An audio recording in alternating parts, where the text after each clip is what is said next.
Relax हो जाओ, क्या कर रहे हो? कैसे रिलैक्स हो जाऊं? तुम जानती हो कि मैंने झूठ कहा है बारात से।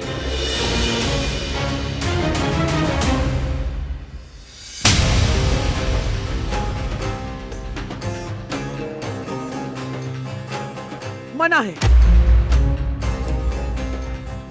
इस खानदान को दोबारा से एक दूसरे के खिलाफ करना मना है। अगर बारान और जिहान को तुमने सब कुछ बता दिया तो अंजाम नहीं जानते हो क्या? तुम्हें लगता है तुम्हें जिंदा छोड़ देंगे? वो एक कब्र में जाएगा और दूसरा जेल में। क्या बनेगा इस खानदान का? बोलो, जवाब दो मुझे फरात। मैं चाहता हूं कि जमीन फटे और उसमें समा जाऊं। काश के ऐसा हो सकता, मगर जो होना था वो हो चुका है। तुम खामोश रहोगे? ये सही नहीं है, मैं चुप नहीं रह सकता। नहीं फरात, ऐसा मत करो। देखो दादी सही कह रही हैं, तुम्हें खामोश रहना ही होगा। मेरे लिए, हम दोनों के लिए। हमारे बारे में सोचो, इस घर के बारे में सोचो फरात, खुदा के लिए। मैं तंग आ गया हूं, मैं बहुत बुरा आदमी। अभी सब कुछ बर्दाश्त नहीं होता, थक गया हूं मैं। सही कहा, तुमने इस खानदान के साथ बहुत बड़ा जुल्म किया, लेकिन अब खुद को देखो इस आईने में। क्या आईने में वही आदमी दिख रहा है जो पहले था? नहीं, मैं बदल गया। मैं वो आदमी नहीं रहा, मैं अच्छा आदमी हूं। जवाब हम दोनों बखूबी जानते हैं, सब जानते हैं। अब यहां कसम खाओ कि ये बात अब आज की बात अब कभी नहीं छेड़ी जाएगी। कसम खाओ फरात।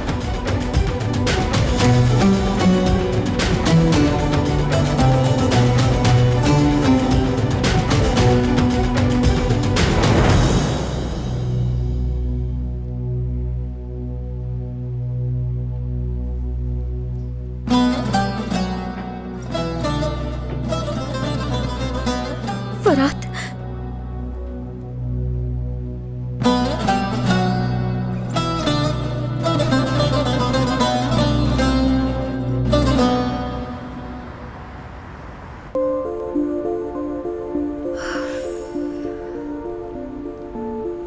कितनी देर हो गई है, अभी तक वापस नहीं आए। सलमा साहिबा जब यहाँ से जा रही थी तो कहकर गई थी कि आसानी हो गई बस आसानी मेरे लिए। मैच देखने नहीं जा सकी ना हमारे साथ, इसलिए मुझसे बदला ले रही है बस। चिड़चिड़ी, बिल्कुल पागल औरत है। और हाँ, हारून भी तो तैयार खड़ा रहता है ना, माशाअल्लाह। उस चुड़ैल सलमा के खिलाफ तो कोई बात ही बर्दाश्त नहीं करता। उफ। यास्मीन, तुम्हें क्या हो गया? तुम तो हारून के मामले में बाकायदा हसद करने लगी हो। ऐसा नहीं चलेगा। जवेरिया भी महसूस कर रही है कि मैं हारून के इश्क में मुब्तला हो गई हूँ।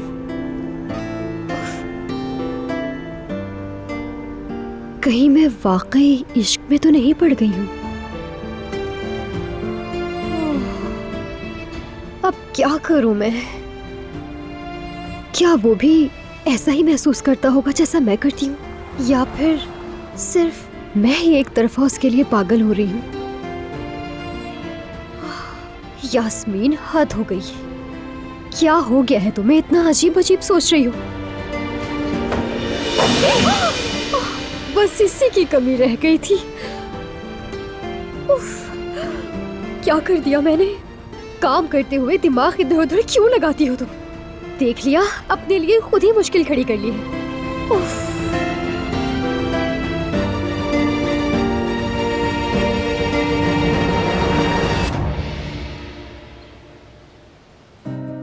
आयतन काराबे फाउंडेशन की तरफ से हमने जरूरतमंदों की लिस्ट बना ली है। कोई कमी बेशी तो नहीं रह गई ना बेटी? नहीं, सारी चीजें हमने दर्ज कर ली हैं। आप भी यहाँ से चेक कर सकती हैं। बेटी, मैं तो कुछ नहीं समझती। कागज कहाँ है? नहीं है, लेकिन हम प्रिंट निकाल लेंगे। प्रिंट का काम मैं कर लूंगा।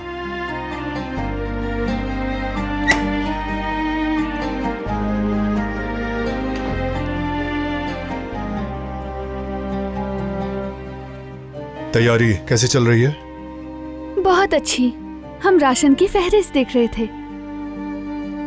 अफ्तार के खेमों का क्या हुआ बेटा? हो गया। बड़े कारोबारी इलाकों और बस स्टॉप्स के करीब लगेंगे ताकि सबको सहूलत हो। बाबा, आपने बात की थी? बेटा, बात हो चुकी है।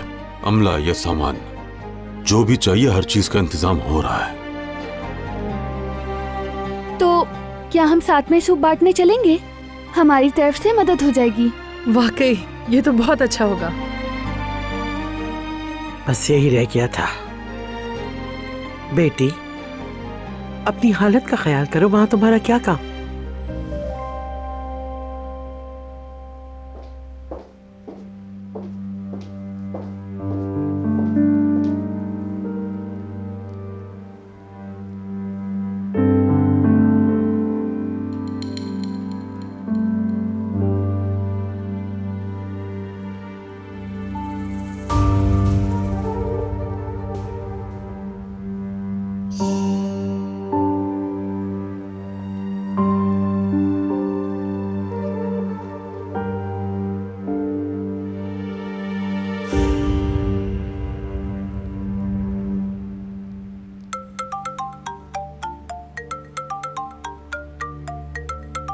अब ये कौन है?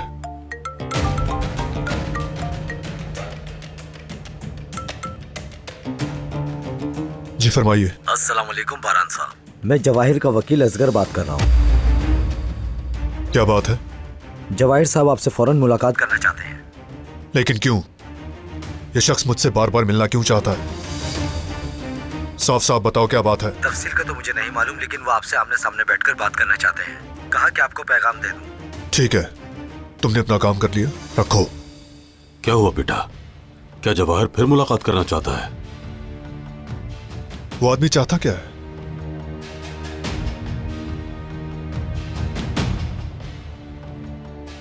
अब बहुत हो गया, देखते हैं उसका मसला क्या है। कहाँ जा रहे हो बारान? जवाहिर से मिलने।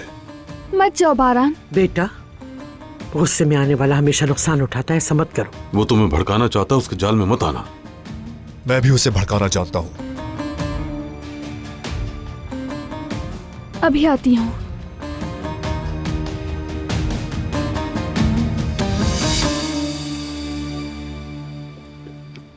बारान, बारान प्लीज मत जाओ।